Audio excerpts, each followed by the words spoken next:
రోజు ఏ పప్పు చేయాలో అర్థం కావట్లేదా? పెసరపప్పు టమాటా ఉంటే చాలు, చాలా సింపుల్గా, చాలా రుచిగా ఇలా పప్పు చేసుకోండి. ముఖ్యంగా అన్నంలో కలుపుకొని తింటే అదిరిపోతుంది. మరి ఇంకెందుకు లేటు, మన వీడియో స్కిప్ చేయకుండా చూసేయండి.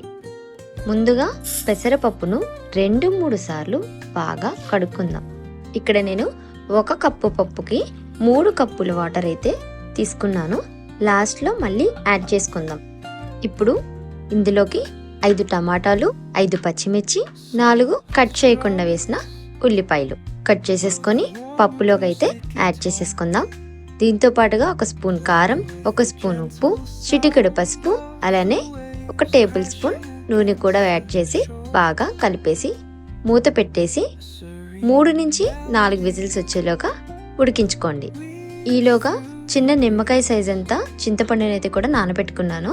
పప్పు బాగా మెత్తగా ఉడికితేనే మన పప్పు మంచి కన్సిస్టెన్సీలో వస్తుంది. పప్పు ఉడికిన తర్వాత ప్రెషర్ పూర్తిగా తగ్గిన తర్వాతే కుక్కర్ అనేది ఓపెన్ చేయండి. చూడండి, పప్పు టమాటాలు చాలా బాగా మెత్తగా ఉడికాయి. ఇప్పుడు గరిటెతో కొంచెం మెత్తగా కలుపుకుంటాను.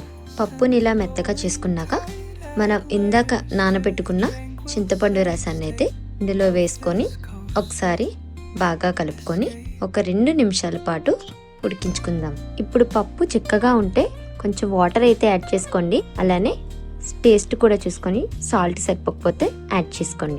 ఇప్పుడు మన పప్పుకి అసలైన రుచి ఇచ్చే తాలింపు వేసుకుందాం. ముందుగా నూనె వేడి చేసి ఎండుమిర్చి, జీలకర్ర, ఆవాలు, వెల్లుల్లి, కరివేపాకు, కొంచెం ఇంగువ వేసి మంచి వాసన వచ్చే వరకు వేయించుకుంటున్నాను. ఇప్పుడు ఈ వేడి వేడి తాలింపును మనం పప్పులోకి వేసేద్దాం. చివరిగా ఇంకొంచెం టేస్ట్ పెంచే కొత్తిమీరనైతే కట్ చేసేసుకొని వేసేసుకొని ఒక్కసారి కలిపేసుకోండి. స్మెల్ అయితే సూపర్ వస్తుంది. అంతే, మన పెసరపప్పు టమాటా రెడీ. చాలా సింపుల్ ఇంగ్రీడియంట్స్తో ఇంట్లోనే చాలా రుచిగా చేసుకోవచ్చు.